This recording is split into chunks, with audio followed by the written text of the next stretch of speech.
What's up, everybody? Welcome to the podcast about a playlist. I'm Jonathan Beardsley. And I'm Brandon. We hope you're all doing well. There's a few music news headlines to get through really quick before we get into things. First of all, the lineup for Camp Flognaw is out, and as always, Tyler just curates some of the best lineups I think in modern festival history. The downside is you have to go to downtown Los Angeles to see this festival, which is Right. kind of a monster in its own right. But again, man, he fucking killed it. And I love that he does this stupid crossword puzzle I reveal every know. year for the lineup. I think it's such a fucking fun and interactive way to do it. I know a lot of people just kind of scroll straight to the comments or straight to the version where everything's circled, but I actually went through it, and having those oh fuck moments was really fucking cool. Right. So big fan of that one. Did you catch the lineup at all? I did. I couldn't tell you a lot of names because I caught it in It's all the passing, but ones you'd think. It's all the I ones you'd got think. it. Yep. Tyler Callie, who, speaking of, I had the honor of seeing on the first night of her the Sincerely tour recently in Portland, which was excellent, man. Her show was great. The only real like first night thing was a video I sent you, which is where the audio and sound and everything kind of went out for about 30 seconds. Her team just kept dancing. I assumed she could hear herself in her earpiece. She posted on Instagram that she could not. She was just going until something happened. It was pretty awesome when like the music came back in and her team were still on beat. That was really fucking cool. The only downside that I didn't even realize until retroactively, which my wife and I kind of noticed in the moment, house lights come on, nobody's chanting one more song. She posted the set list on online before the show started, kind of covering up if there was an encore. People just got the fuck out of there. Has done an encore most nights since, and actually posted like, you guys want the encore, you got to actually cheer for it. So Right. part of me is a little bummed that I didn't get to see the encore, but another part of me thinks it's cool that it is not just a part of her show. It is something you have to fucking earn, which I think it should be. It just didn't benefit me this time. What are your feelings on the whole encore being like a stage thing versus a genuine thing? Well, I mean, I actually have a great story about an encore that the band did not expect. Hit But me. I think that like if the artist doesn't feel that energy from the crowd, I think they have every right to not do a planned encore, even if it was Yep. planned, right? Yep. But I remember seeing Seosin in I think it was 2016, maybe 2017, and it was with Anthony Green, and they played obviously the Translating the Name EP all the way through. Everybody wanted another song for some reason, even though that's the only music that they have together. That's the So, EP. so, so Until Anthony the comes Silver out. String album, yeah. Right, exactly. But he came out and he was like, all right, well, we don't have any more songs, so here's 7 years again. And the energy in that room just erupted. Yeah. There it was wild. For the second time we'd heard that song that night, it was just great, man.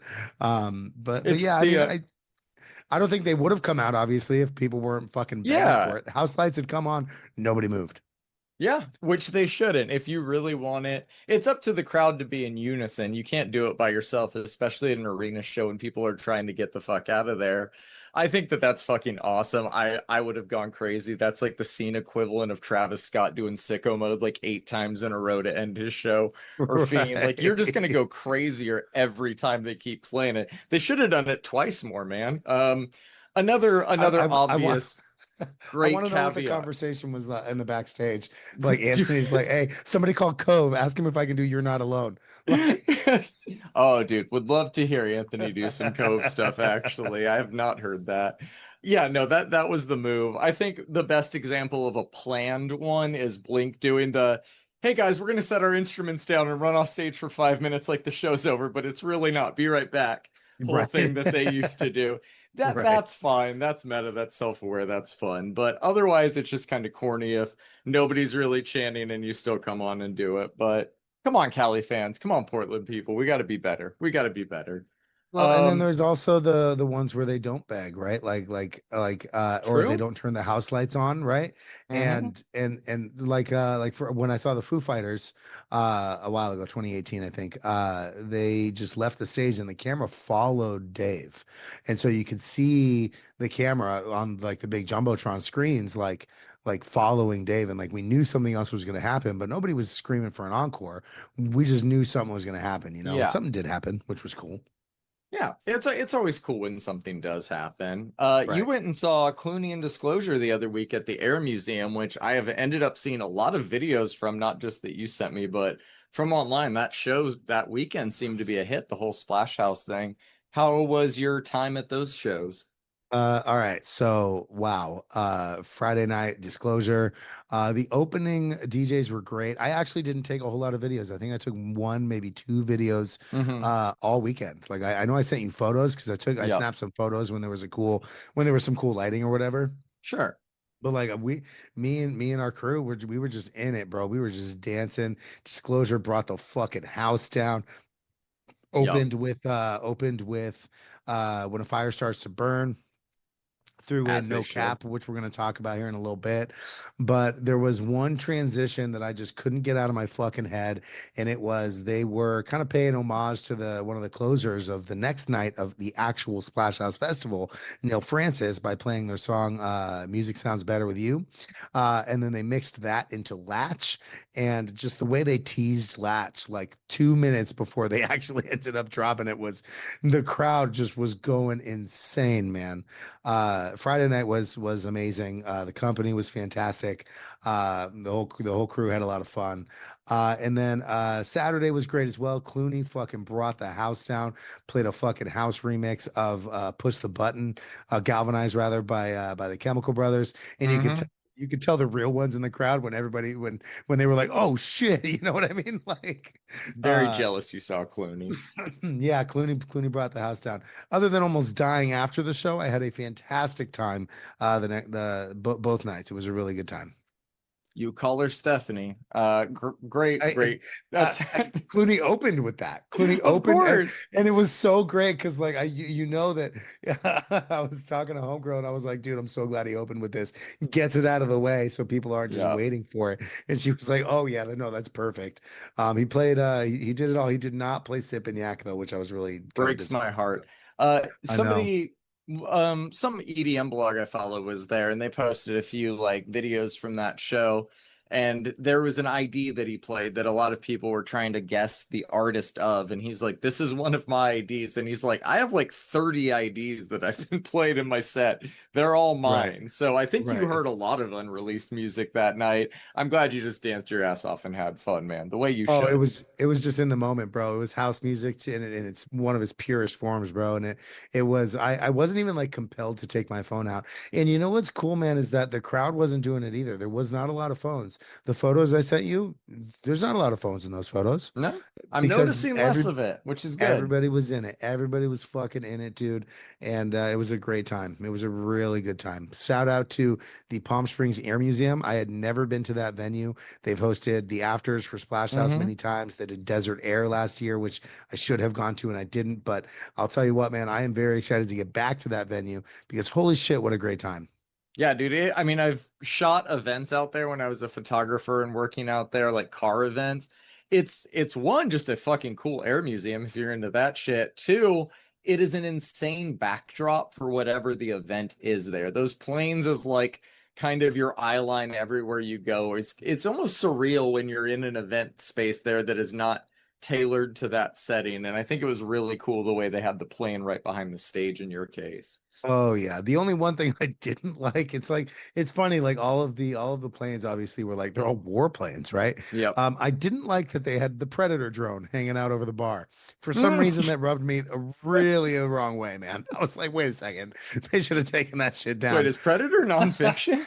Oh shit.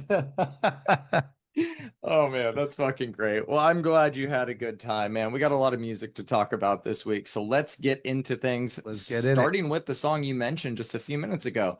Disclosure's new one with Anderson .Paak called No Cap. This is such a fun song. I love the drums on it. Great way to start the playlist this week.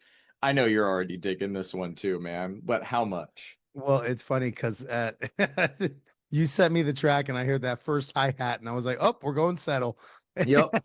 And like I mean, and it's very much that era of their music, and I love that. Kind of going back to the album that started it all. This just track went fucking off at the Splash House Afters. I love this song. You know that I do. I start my Oh, I morning with bet. it every fucking morning. Great, great song, man. New one from James Hype, Waterfalls. He's 2 for 2 this year, man. Another banger. I love this one. What about you? 100%, man. This is like almost nostalgic for some reason. It does remind me a little bit about the mid 2010s. Every time this song came on, I could Yep. imagine being in the old Sahara tent, sweaty as fuck at like Yes. 2:30 in the afternoon, you know? Yeah, and I know James Hype gets a lot of flack, the Dead Mouse trolling and whatnot, but the dude is a great producer, great live DJ. I'm on board so far, man. I really, really like his releases this year. Yeah, Um, I don't get the hate. I think he's a good time. he's who John Summit thinks he is. Is that the case here? Um, all right, we got a new one from Mal P. Tesla. This is a long-awaited ID. He dropped this as far back as Coachella with one of the bigger like light show drops in his set. It's been Hmm. very highly anticipated since then, and you can hear why in the actual recording, dude. This track is fucking great. Big fan. What about you? Oh yeah, big fan of this one. Mouthpiece stay killing it as is tradition. Really good track, Mm-hmm. man. Yep. New one from Bless Afters. All of this dude's songs sound the exact same to me, but I really like that sound, so I like this song as well, man. Thought it was Right. good. What about you? Very 2017 future house coded. You know Yep, I love that. very. Yes, same, man. Talk to me about this new one from Recondite.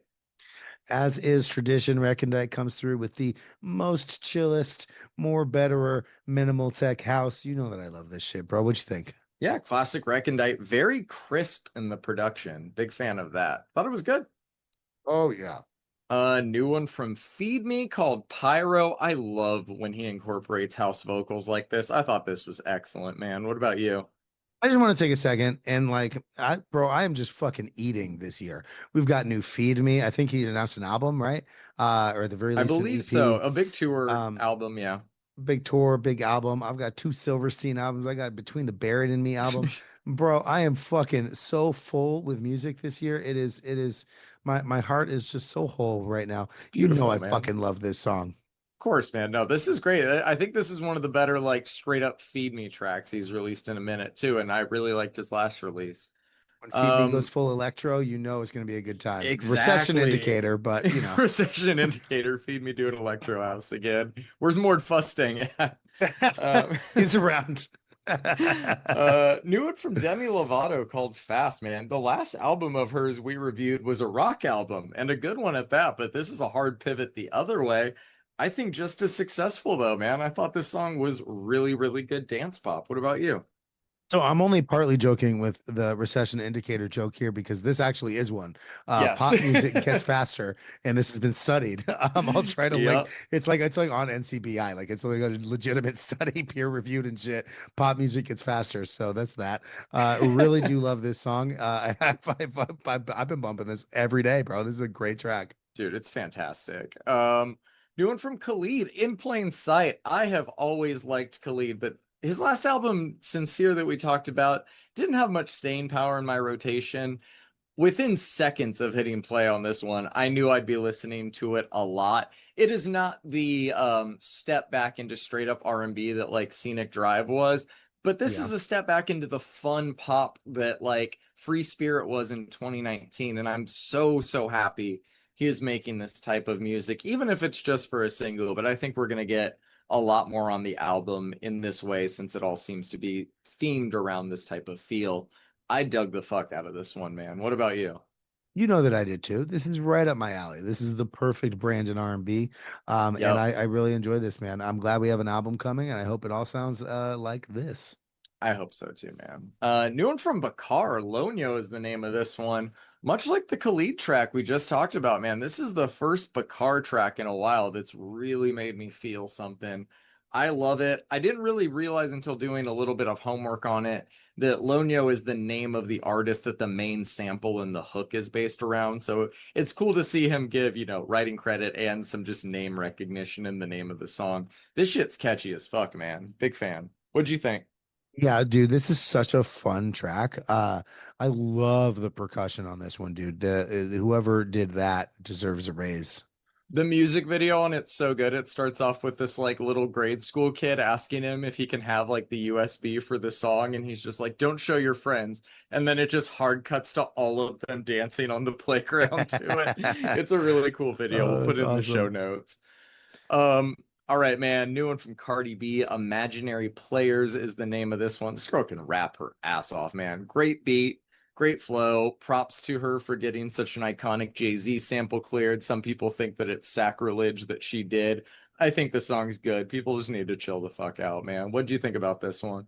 I think people are haters professionally. I think people are chronically online. I Yep. actually liked this one a little less than a lot of her other tracks, but it's still really good. And that just goes to show that Cardi B can fucking get it, bro. Yeah, I mean this one is closer to a 3.5 minute like slow flex than like the kind Right. of snappy bangers that I think she's really been known for over the past 4 or 5 years. More of that is coming, but I think that this was kind of just like a flex lyrically, but also just a flex in the clearing power she has as an artist at this point. Right. Um, all right, talk to me about this new one from Gas Station, Scattered Sand on Pavement. You know that I just love the aesthetic here, man. The Mm-hmm. homage to the late '90s emo scene with the artwork, the slightly more poppy execution on the music. Gas Station is probably one of my favorite like underground emo bands right now because they just kind of get it, you know. Yeah. I really really enjoyed this one. What did you think? I agree with you, man. Everything we reviewed of theirs has been rad. This is very rad too. I, much like you, really like the throwback aesthetic and both the sound and the visuals for this one. Really, really cool. Right. New one from Bearings, quick release. I love these guys, man. Very happy they're back. Can't wait to hear the album in full. This is the cover art for it that we're seeing attached to this single, so that will be that. This I'm not sure when the album comes out. I want to say within a few months. This sounds like a little, it's still pop punk, but it's a little bit of a different style of pop punk than we heard on their last few albums. What did you think of this one? You know that I love this one. It's new bearings, bro. It is. I really really enjoyed this one. The The album comes out. Let me see here. Oh, I was trying to find it, but it's not on Spotify desktop, I guess. Yeah, I'm excited for it, man. Oh, It should be November really 7th. good. November November 7th. 7th. That's Comfort fucking Company right. is the name of it. Look, man, this is just proof again, confirmation that we're just fucking eating, bro. We got a new Yep. stateside album this year. We're gonna review Hmm. Kerosene Heights right now. We got a new Bearings album coming. Just every genre Yep. Arm's is length just scowl. popping off right now, bro. Oh, and it doesn't stop there. I think the next few artists we're going to talk about all have new albums on the way. So Military Gun, this is their new one, Bad Idea. I think it's the first single off of their new album. Good song, really good energy. That album drops October. I'm pretty excited for it. I thought this song was good, man. What about you? Good old melodic hardcore for our playlist this week. A little fun Yepers. track, kind of poppy. Big fan. All right, man. So new one from Weekend Friends called MPC. I had to do like a quadruple take on the feature on Yup. this one. Yup. The song's a fucking banger, but they got Buckethead. Weekend Friends got Buckethead on a fucking song, and Buckethead kind of just rips it in a way that I was not expecting, but it just shows the talent of Buckethead to like slam into any genre and know how to just shred to it appropriately. Thought this song was great, man. Really big fan. What did you think about it? They must have caught Buckethead in between his 111th and 112th album. This is such a guy. I also did like a quintuple take. I was like, no. Like, Yeah. He's almost like yeah. 60, dude. Still fucking gnarly as hell, dude. Mad respect for Buckethead over here. I won't listen to his entire discography, but I got mad Hell respect for no. that man. Hell no. Never. All right, man. New one from Fleshwater, Last Escape. I'm pretty obsessed with this band for only finding out about them a few weeks ago. We just talked about their last track and it was one of my favorites. This is no different, man. Cannot wait to hear the full album in a few months. What did you think about this one? I think we were, maybe it was on mic, maybe it was off mic, but we were talking about live music and how the tours are getting crazy. Fleshwater is October in Portland, bro. Like, there's Oh, I'm so gonna have much to. happening Yeah. this fall. Yeah. Yeah, it's they're quickly becoming one of my favorite additions every time they're on the playlist, man. You know I love this one. It sounds like the last Hmm. few, but Deftones made an entire fucking career out of that. So we'll talk about that in a sec. We will. We will. New one from Hail the Sun. You've been digging this band a lot lately. What did you think of this one? Welcome to my song of the week, John. Had a feeling. Dear fucking God, bro, this band can do literally no wrong, I guess. Hmm. Every time I hear this track, I want to do nothing but listen to their entire discography. I cannot wait to see them open for Between the Buried and Me. Hail the Sun also has a new record coming out. Color Me excited. Yeah, man, they're really just going like full prog insanity lately, and it's beautiful, man. This is the first single. That last one they put out pretty recently, The Drooling Class was the name of that one. That one will not be on the new album. This will be. I think the band fucking rocks. I think the song's great.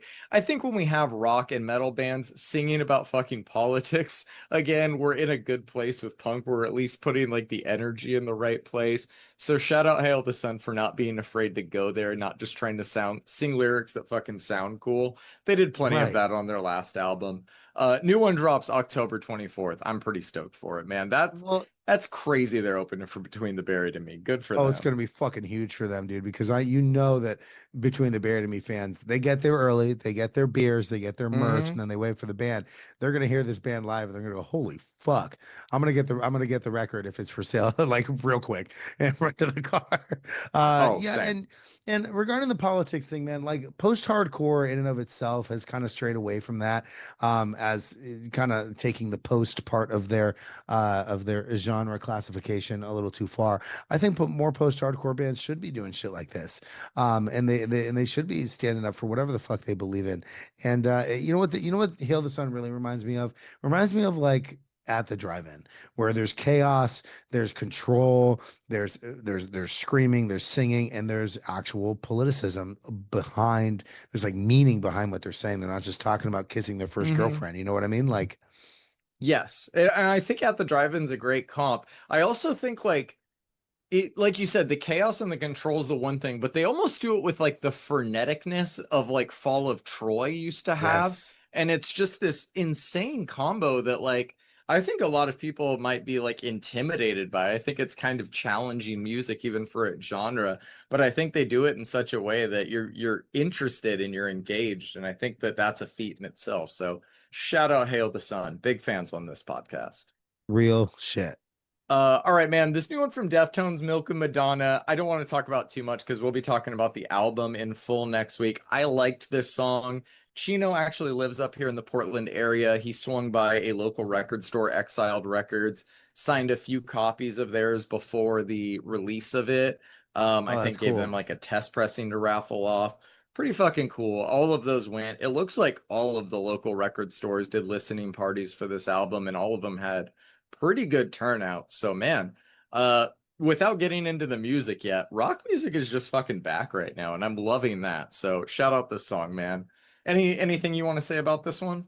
I'm not going to talk about the music. This may be the weirdest song title I've ever seen, and I listened to Ingurgitating Oblivion.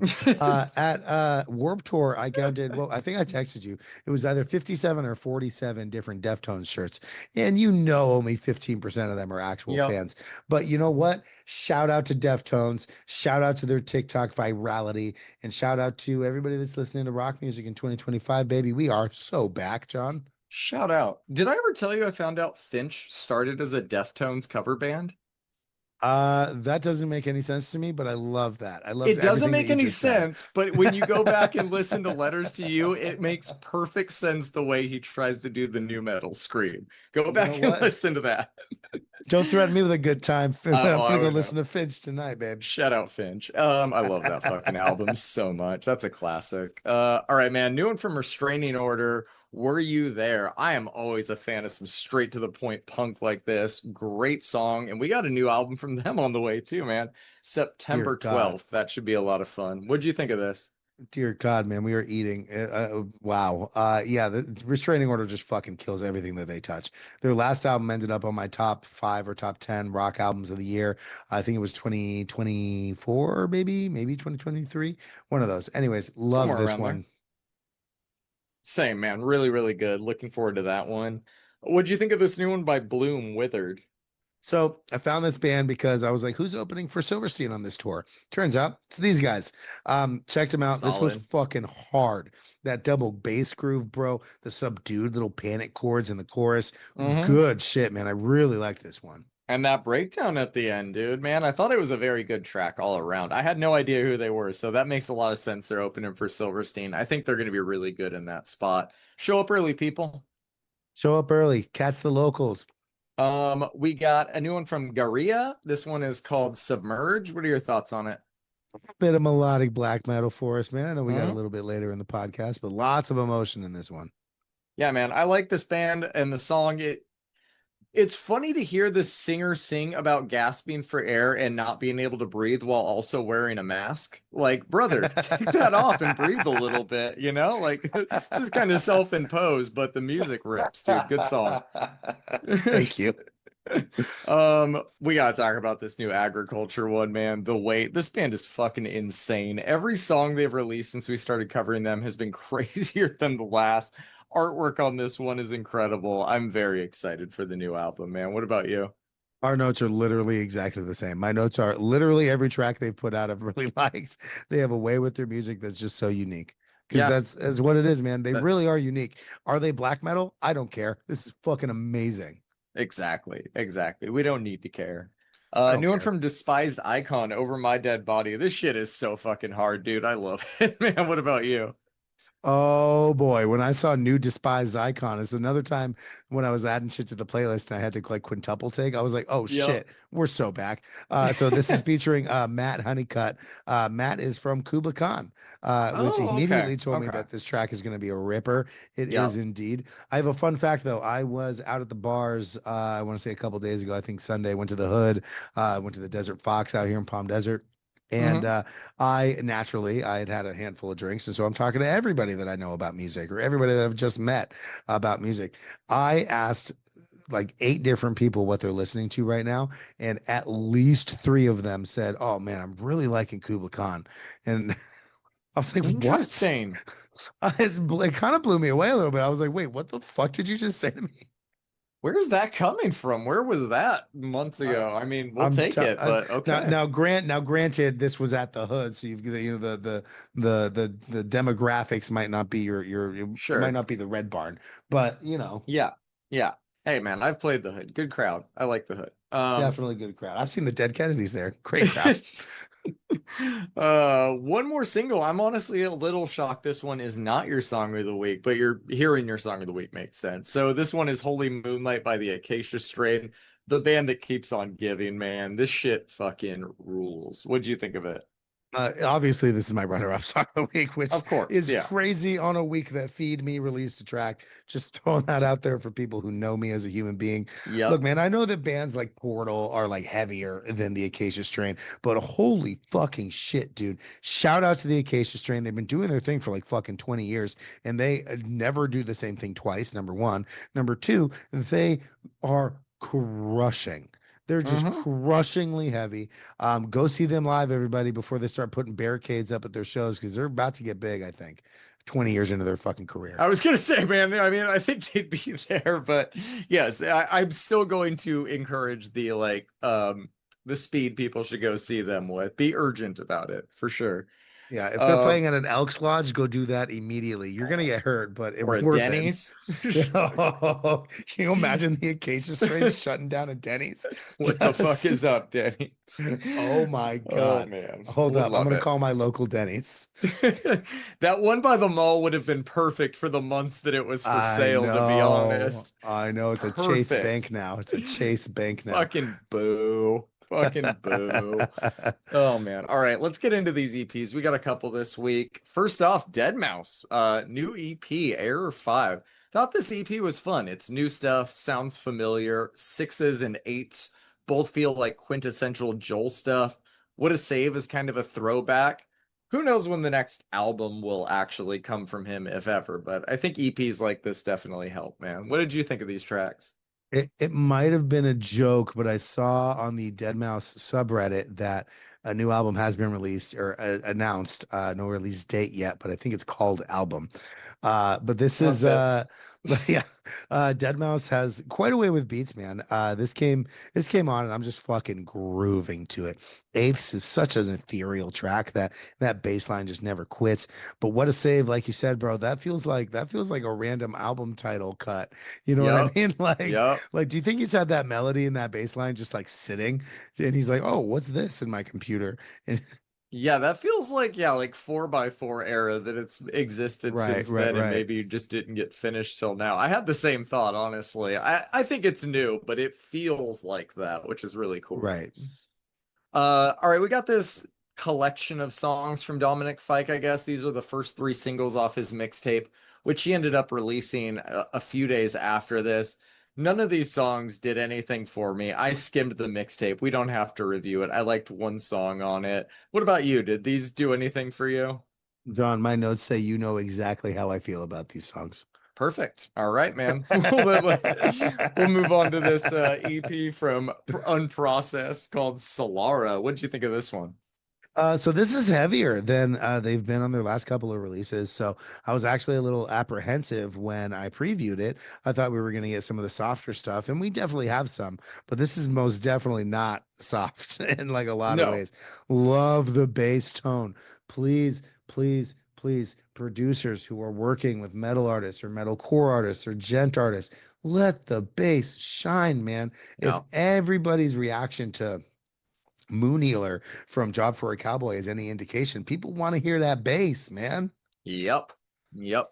You said it, man. I thought the EP was okay. There's a lot I like about it, but there's even things I love about this. It just comes across as so fucking random at times, man. I know, I know. Still though, tracks like Snow Lover, how can you not appreciate that? Overall, weird EP though. Thumbs up. Agreed. Yeah. Weird. Thumbs up. Love that. That's all I could kind of surmise with that one, Oh, man. that's wildly valid, John. Last EP this week is this one from Intro Version, Shake Yourself. First things first, man. Techno Viking is such a sick name for a song. That song is an absolute banger, though. The whole EP is really, I thought the production style was just so good. And of course, I loved all the little claps in there, man. Great release, man. What did you think about this one? Okay, so I I saw this was out and so I think this is maybe the second or third release of intro version that we've covered, maybe just the second. It's out on Sora Records. I know we've covered a few releases from Yes. them, but I saw Techno Viking as the first track and I was like, if you're gonna name a track Techno fucking Viking, it better be a fucking banger. And oh my God, John. This Yeah, song is it so is. hard. It's so hard. It lived up to it immediately. I was like, oh shit, that's fucking right. Let's go. Yeah, this is amazing. The whole EP is great, but I've gone back to Techno Viking literally every day. Yeah, it's so good, man. That track, one of the better techno ones of the year. It's fucking rad. Are you ready to move on to the albums? I think I am. Are you? I am, man. Let's start things off with this new one from JID. God does like ugly. I can't believe it's already been 3 years since his last album, but What? yeah, yeah, 3 years since the Forever Story, 2022. Blew Insane. me away. Yeah, so this one like snuck up on me, but it's sneaking up on me is one of the positives to time moving so fast, I guess, or as fast as it's felt lately. I know he dropped like a single or two. Work, I think, was the single for this one, but I didn't really feel prepared for this when it dropped. So it kind of took a few listens for me to adjust to it. It's not an album that's like built on playlist friendly singles or trying to even chase that in the slightest. It's a very cohesive rap album that values the overall work of art instead of the individual parts that make it up.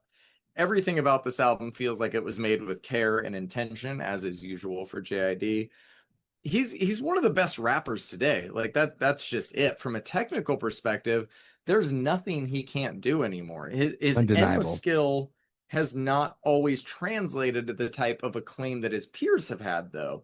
So that doesn't matter to his fans, though, like you and I or others. We just want to hear JID do his thing. And he does exactly that on this album, man, with an insane list of guests as well. He did the now common hide the features at release strategy that I'm usually not a big fan of, but worked on me here. You did not need text to tell you that that was West Side Gun on the first song when you started listening to it, but some of the others did take a minute of closer listening to figure out. But the best moment brought on from this strategy was this moment I'm listening to what turned out to be my favorite song on the album and not realizing until halfway that I'm listening to a JID Eclipse song. That is just like the best case scenario for this type of thing. And so I'll give it the pass here, but I'm usually not too big on hiding the features for those first 24 hours or so. The Community is just, I gotta just give it its props alone outside of the album. The Lisan Al Gaib line, the different types of gunshot samples, the unexpected but absolutely hilarious shot at Bob the Builder, and the rapper of the year at this point for me, Malice, who has, I think, bar for bar, not been topped for me. Like what he's done this year. Alfredo 2 is still my rap album of the year. This is in the top five, but Malice, I think, is the rapper of the year at this point. That song is a masterpiece. That run from Community through VCRs with Vince Staples is just all fire. Anytime we get a Incredible. JID and Mariba on the same track, it's magic. They have hinted at a collab album sometime in the future. I kind of hope that's next. I don't have any more clear thoughts about this one, man. I just really, really enjoy it. I'm gonna give it a solid 8. Community is my standout. What about you? All right, man. Great review. Thank you. Look, man, the first lyric on this record being West Side Gun Scream Fly God, it's so crazy, bro. Love it. Oh man, not what I was expecting, but absolutely here for it. This record has actually had some large shoes to fill, man. I remember when you first sent me DiCaprio 2 way back in like 2017, 2018, and Hmm. how much I spun that one, only for it to be outdone by the Forever Story that got him elevated in the game like really quickly, man. He got music nerds involved, and Rate Your Music was very, very nice to it. This record is good. I don't think it's quite as good as the Forever Story for me. What I will say though is that this album is a lot more fun, which is awesome. The production on "You Ugly," really fucking great. That beat switch is legit. Glory's beat is amazing, bro. Then that switch also is like halfway through is done so well. A lot of Yeah. times like beat switches are really like jarring, and this one like it like made sense. Like it made a lot of sense here. Uh, JID also says like a lot on Glory, which I like. You know, I like it when Jid's got a lot to say. G's has to be one of the catchiest choruses I think he's ever written. The track goes so fucking hard, man. Gangsta, gangsta. Like it's just been stuck in my fucking head forever. Vince obviously crushes his feature on VCRs. I love the beat on this one. Don Tolliver's feature is indeed a Don Tolliver feature. You can tell by the way it is. Yep. Really cool to hear Ciara though. Has she been up to anything lately? Have we like She's done been a few skirting? tracks. Nothing crazy. Got it. After No Boo, though, the album starts to fall off a little bit, man. Even though he do be rapping in Smash, in Spanish, which is pretty cool. It just kind of slows down and stays like that for me. You and everybody who listens to us knows that I hate that shit, and I know what you're gonna say, but like on McAfee goes so hard or whatever, but I don't actually recognize this track as it's terrible. Ken Carson coded does not look good on JID. Other than that, Fair. man, this is a good record overall. I did enjoy my handful of listens. Like you said, Off Blue with Mariba is amazing. We've got, Vince and bro, Community is insane, like you said. And to touch on it, bro, Malice is the best rapper of 2025, I think. I said it when we reviewed Let God Sort Him Out. Because like bro, like him overshadowing Push was not on my 2025 bingo card. Like we all love Malice. obviously, but Push has been like a staple in my playlist like for a long time. And to hear Malice come back with such a fucking vengeance to his voice and and the way he does it, not to overshadow JID's album, but Malice crushed it on Community, obviously. G's is going to be my standout, though. I listen to that Great literally every song. day. Great song. Yeah. It's a seven for me. It's a seven for Fair. me. Great, good album though. Yeah, I kind of had it a high seven my first few listens. I bumped it up to the eight. I just think the overall story gives it that little extra boost.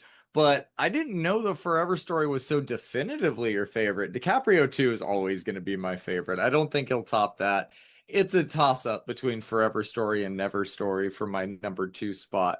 But I love that JID's one of those artists where I talked to Anthony, the great producer of our intro track for this podcast the other Shout day. out Anthony. Never Story is his favorite. So I think JID is just one of those artists that everything's going to hit for you differently, but you're going to find something that hits for you if you listen to his music long enough. Yeah, and I mean, it really it'll probably depend on my mood, which one I like better, Forever Story or DiCaprio 2. Honestly, DiCaprio 2 is crazy. I still listen to Slick Talk and Off Yep. D's, and 151 Rum, Westbrook. Yep. which is a catchy fucking track. So Like all good. the time, like all the time, I still listen to that. So Yep. Yep. Great album, man. All right, man. Let's move on to this KAYTRANADA one. Ain't No Damn Way. This is the okay, first KAYTRANADA album that was just kind of in one ear and out the other for me. I think it sounds good. If I was hearing this live in real time, I'd be having a great time dancing to it, but it just has not really connected with me in the car or at home, headphones or otherwise, man. I think the songs are well produced, transitions are clean, but that's kind of all I took away from this one, man. It's a light six for me. Standouts are Space Invader and Home, as shocking as that might sound to you. What do you think that about this is one?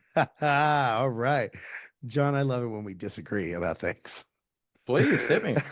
This is pretty chill, man. I know you're kind of expecting me to kind of tear this down, but I don't think that I will. What I will do is I'll say that I finally found how I like to listen to Katra stuff in the background on low volume. And Fair. I don't say this as as an insult. Like I really don't because I look like you. I tried listening to this in the car. Terrible driving music. I listened to this at work. Not very good for productivity at like 105 beats per minute. But when I was cleaning my house and this record came on, I actually turned it down and it was actually pretty nice. Which is juxtaposed to like the wildly like aggressive track titles on this like Space Invader or Shine Your Light for Goodbye Bitch, like or Do It again. Look, man, I don't mean any of that as an insult because honestly, there is like a lot of technicality here that I appreciate. Yeah. His synth layers are done in an incredible way. Like on Home, both yours and my standouts, when the main melody is hitting and the little Chromeo style synth is just kind of like walking about. I love the mixing on this record, John. Clearly, a lot of love and care was put into the production and the mixing and mastering. Every layer is mixed independently, aside from the bass and the kicks, which works very well. Tracks like Goodbye Bitch, again, wildly aggressive track title for what this is. Have this like great bass on them, and it's clean as fuck, man. I actually enjoyed this record way more than I thought I was. You put the K, my eyes fucking rolled when I was like, oh, and no, bro, it's a six for me as well, which is crazy. Hey, TLC being on a track is crazy. That's cool. Yeah, it is pretty crazy, sexy, cool if you want to do full pun with the TLC thing. Yeah, no, I thought that was a good get. Yeah, just I liked his last album a lot more than this one. I think I just tend to like his more vocal R&B collaborative stuff. This was Makes fun, sense. danceable beats, just didn't really do it for me as much as that. Yeah, Still no, an that makes sense. overall thumbs up though. All right, man, talk to me about this new Chevelle record, Bright as Blasphemy. All right. I don't even know if I knew that Chevelle was going to be dropping another record this week, man. Dude, this band is aging like a fine Tempranillo. Their last record blew my fucking socks off. And I'll never forget my first listen to Neratius because I immediately texted you and I was like, hey, this Chevelle record, kind of great. And this album, bro, is similar, bro. We get emotional and ranged vocals on a heavy alt rock record. Starts off great with Pale Horse, and then riffs its way through a suite of two tracks entitled Cowards, Part One and Part Two. And I love both of them. Riffy and tuned near perfectly. Man, they have actually found their sound and put it down so well. In just under 40 minutes, this band riffs through some fantastic hard rock that just hits the spot, bro. They get heavy in moments. They let the tracks breathe in moments. And Pete's vocals just continue to be some of the best in the business. His range is really shown off on this album here. And as it is on most other records, he actually sounds a little bit like Maynard on some of these. Look, I've never met Pete, but I'm assuming that he's not nearly as insufferable as Mr. Keenan. I really did like this record, somewhere between a 7 and an 8 for me. Jim Jones, Cowards Part 2 is going to be my standout. What did you think? Song. I mean, you know, I love me some Chevelle from time to time. Near Atias, like you said, was one of our favorite, like, surprising rock albums of 2021. I think maybe one of my favorites of theirs overall. I think that album is fucking great, man. It's This phenomenal. album doesn't scratch quite the same itch for me. I don't even know if That's okay. it does scratch the same itch for new Chevelle, but it doesn't quite scratch the same itch as Near did for just great rock music. Like you, I thought Jim Jones was fucking great. That song is easily one of the best on here and has the guitars you're looking for in a Chevelle song. I thought Wolves was also outstanding. I think where Near was able to differentiate itself from other acts, this one kind of just goes more in that like Tool, Deftones, like it's almost too reminiscent of the artist that it's similar to at times, even though they were part of the rise of this music as well. I just think Right. there's times that this one doesn't differentiate itself as well as their past albums did.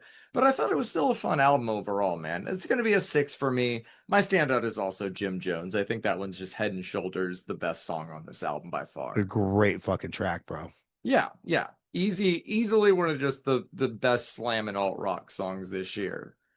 Yeah, for sure. All right, man. We got a new one from Baby Metal called Metal Fourth. I think that the main issue with this album is that they released the best song on it as the lead single and also made it the first song on the album.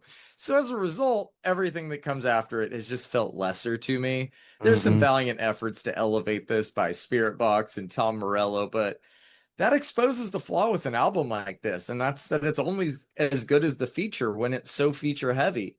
When it's heavy, it's fun, and when it's not on songs like Kawaii, which are just straight up K-pop, the change feels more jarring than exciting. My hopes were not high for this one. I did like the first single quite a bit. I was hoping for some more of the same at the very least. And it is on here in some way, but not in a way that I really, really cared for. Probably wouldn't return to this one, but I wouldn't say it's bad either. It's like a high 5, low 6 for me. Standout is from me to you with Poppy. What did you think about it? Alrighty, man. Baby Metal is a good band. Insert man standing up at public meeting meme. Look, man, this is campy as fuck, and they're clearly taking themselves the correct amount of seriously, which I actually do love. This is kind of like a collab album, though, and it always those are always kind of hit or miss for me. Like you said, very feature heavy. This was. Where's I Health?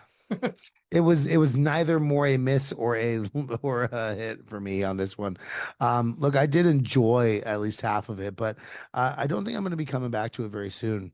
The blend of Yeah. deathcore, metalcore, new metal, and baby metal's signature sound is, well, it's an interesting one, but they make it work for a little bit. Tracks like though, like Con are a little Yeah. grating. They have this like weird vocal inflection on this one, and Bloodywood's vocals are just not it. But tracks like Ratatatata with Electric Callboy and My Queen with Spirit Box are both done pretty well, man. And I also liked Sunset Kiss with Polyphia. In fact, if Baby Metal and Polyphia wanted to do like an entire album as a thing, I think that that would actually go very well. Tim's luscious guitar playing and Sue Metal's vocals just kind of float over the instrumentals on this one. Like you said, man, there are moments that I actually really love, and there are moments that really are not my thing. So much so that a moment will come on and I'll be like, fuck, no. Um, I love that they know this isn't going to be for everyone. This is a 5 for me. It's definitely going to be from me to you, or my queen. Either one of those. Both of those are pretty good tracks. Yeah, I think we kind of had the same overall just feeling on this one. Fine, but Mhm. just not really for us. Yeah, Um, all right, man. Clear the fucking way for me, man. let's go. Genevieve's new album, Chrysalis, is out. Holy Handle. shit, man. This album blew me the fuck away. And I went in with incredibly high expectations for this one. Not just based on the singles, but based on my immense love for her last album and EP that she had put out. She's one of those artists that is just incapable of making something I don't like. Haiku was the lead single. Everything I was hoping to hear from her in the time away from her last project showed growth but restraint. Instead of changing sounds, she just solidified hers. She's so talented, but her biggest weapon is her confidence. Everything she does just comes across as so effortless and cool. Her voice floats on top of these instrumentals in the most satisfying way. With Haiku being as great as it is as a lead single, I was a little worried that the rest of the album would not be delivering the same highs, but the worries were quickly put to rest, man. The intro is great, Flight Risk is great, Haiku's an all-timer, but she follows that with probably my standout, which is Missing Persons. Just an incredible fucking song. Again, later on with Heaven High, another strong standout. But the moments in between these highs are equally as entertaining, just in different ways. I could go on all day about this one, but I'll surmise by saying this album took her from one of the most promising up and comers in R&B today to probably just one of my favorite currents, up there with not quite as high as Gallant, obviously. He's my goat, but she's well on her way, man. She is excellent. I love this album. I think it deserves all the acclaim in the world. Strong 9 for me. Standouts are Haiku and Missing Persons. Dying to know your thoughts on this one, though. Let's fucking go, man. I'm so glad that you liked it just as much as I did. Oh, fuck This yeah. is the exact kind of R&B that I love. And I think I said that the last time we covered a Genevieve record. We did. Yep. Yeah. And it's still the same right now, man. She has such a way of mixing that 90s style R&B with modern instrumentals and like some modern trends and production techniques. It tickles my fucking brain, bro. Her delivery, like you said, being so fucking confident on this one as well. I love that. 40 minutes, perfect for this record. I ran this back way more than a few times this week. The 3-track run from Chrysalis to Haiku, so insanely good.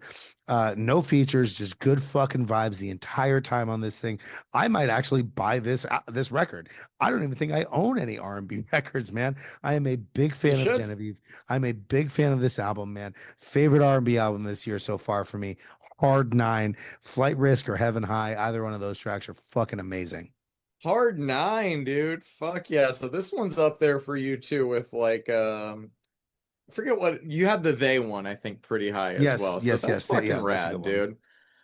dude. Well, she is not coming super close to you, but she will be in LA this November. I'm gonna try and swing by Hard her pass. Portland date.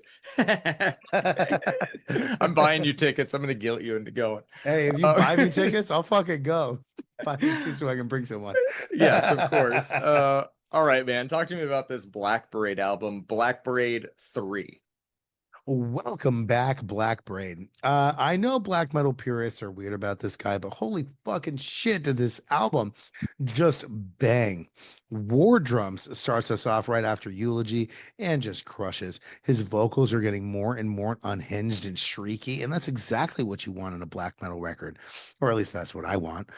Shout out to Christian, one of my best friends, who I'll quote here. Quote, I basically can't even listen to it anymore if there's not someone shrieking into my ear, unquote. Now, for a black metal record, this is produced and mixed wonderfully. And I actually fucking love that, man. I don't get me wrong, I love the Judas Iscariot or the Pan American Native Fronts production style that sounds like they recorded into a microphone attached to a can on a string. But I think this style of melodic black metal is just what I needed to hear this week. It is heavy as fuck. There are blast beats. There's some double bass bass and kick grooves that just are so needed in black metal nowadays, where it's not just blast beats into my fucking face. Some incredible vocals here, man. There's really nothing that's missing here. It does have it all. That riff on the dying breath of a sacred stag, where the guitars are just fucking raining on you, is so incredible, man. The native instruments and the acoustic guitars on The Earth is Weeping is just sublime, bro. Only to be followed up by a cappella shrieking, which is wild and exactly what I needed after that reprieve. Now, I'm a fan of noodling in metal, John, specifically like proggy stuff. But I have to say that I think Blackbraid kind of took it to a level on this one that I wasn't a huge fan of. There are moments on tracks like Traversing the Forest of Eternal Dusk that just made me said, get to the fucking point, man, which is something I almost never say about black metal because I never have to. What I did really like, though, was the acoustic tremolo picking on like Wind Through the Reeds, Making Waves Like Water, which is the next Fall Out Boy record title. I kind of wish that this was the closing track, if I'm being honest. It just kind of like works as a closer. I actually did that where I skipped it and then played it last, and it works very well. The double kick grooves on And He Became the Burning Stars are fucking great, as is that guitar solo. I still like his first record a little bit better, man, but I will say that this album is real good. I enjoyed my time with it quite a bit. It's between a 7 and an 8. My standout is The Dying Breath of a Sacred Stag. You had texted me about this album this week. Love it when you text me about metal albums. John, what did you think? Yeah, man, dude, this guy just does not fuck around, man. I thought the album went hard as fuck. That I'll count War Drums as the opener. I think that is such a banger to fucking kick this thing off with. Dying Breath goes fucking hard too. The Earth is Weeping feels very Red Dead Redemption coded, so I loved Right. that. God of Black Blood, I thought ripped. Loved the last breakdown and that guitar part before the slow fade. I get what you're saying with Traversing. It has this almost like 80s, I almost want to say hair metal vibe to it that Just get I to the point, wasn't man. expecting. Sure, I'm gonna agree with you on that one. But I think Tears of the Dawn, another banger, like Wind on Expert on Guitar Hero would just be insane. And He Impossible. Became is a fucking journey within itself, but one I was always happy to take. And I thought Fleshbound wrapped the album up really well, man. I thought this was a very, very strong metal album. High 7, low 8 for me. War Drums was my standout on this one, man. I thought this That's album right. ripped. Yeah, Really War good. Drums at Dawn of the Day of My Death is number one, an insane song title. Yes. Number two, it's a great track. It really, really is. So good. So good, man. My type of party for sure. That's fucking right. All right, man. We got this new album from Kerosene Heights on the playlist this week. So this one, Blame It on the Weather is the name of it. I figured I would like this album, but this one kind of caught me by surprise by how much I really ended up liking it, man. It's been an incredible year in the emo and punk scenes like we were talking about earlier. This is just another great release to help solidify this year as one of the best years in the genre in recent history. To kick things off properly with Sunsetting, which is just the way you should start an album like this, fucking shout out that. Slow build to the big payoff, I'm always a big fan of. Straight into one of the best emo riffs of the year on Forget It, which we talked about recently, remains a banger. It's nothing but heat on this album, though. My favorite has to be Waste My Time, though, man. It's one of those songs that has everything you just want in a song like this and then some. I got nothing but love for this album, man. Solid 8 for me, which I just was not expecting when it came out, but it got me, man. Waste My Time's my standout with Forget It being a close second. What did you think of this one? All right, man. Look, man, we've talked about a lot of emo bands on this podcast. We've talked about modern, we've talked about old with our Jon and Brandon's Untitled Rock Show. We've talked about a lot of them, man. And I love it when we find a band that does this specific style of twinkly emo, screamo things that's really popular right now, but they do it like so right. You know what I mean? Twinkly emo revival with scream singing has to be one of my favorite genders right now, and I'm actually going to emo night this weekend, like I told you. And the king of that style of screamy, singy emo shit, Chris from Hot Mulligan, will be there as a special guest. This is cool. This album, especially the lyrics, bro, are fucking amazing. Kerosene Heights have upped the bar, in my opinion, and they absolutely lived up to every single here. Not a miss on here, bro. The twinkly groove of Waste My Time time, to the heart-wrenchingly familiar feelings of Diego's All In, to the just absolute crushing new tattoo. Ghosts is a good one. Love spelled backwards is love is fucking amazing. Bro, this band, like you said, I was expecting a 6 to 7 for me, or maybe even like a solid 7. Nah, bro, this is a hard 8. I Yep. loved this album, bro. New Tattoo is going to be my standout because every time that song came on, I have a feeling it's going to be added to my arm's length daily listenings. Yes. Because Yeah. it's already in that rotation. You know what I mean? I go from Fatal Flaw to You Ominously End to New Tattoo, and this is where it's at right now. So I'll be getting screenshot texts of that pretty soon from you. Can't wait.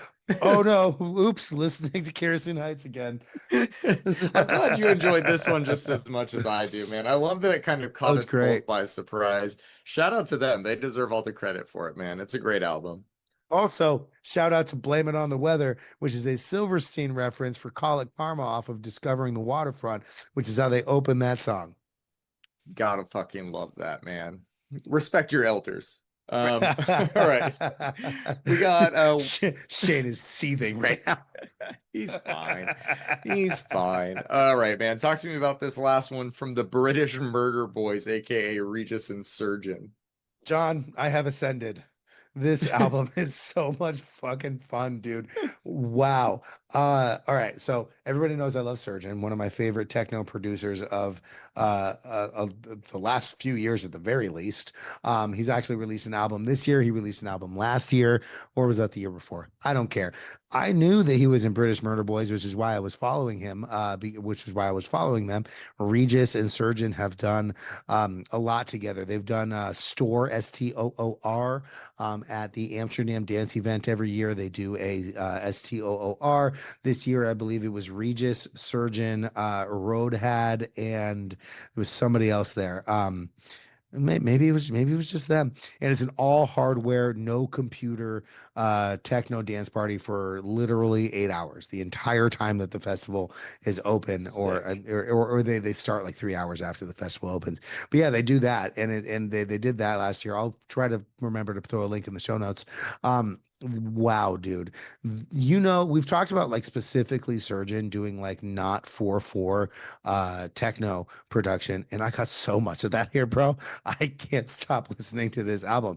This is one of the better electronic albums of the year for me, man. The way that we have that suite of Don't Give Way to Fear and then Don't Give Way to Fear Part 2, the way we have all the samples and hate is such a strong word.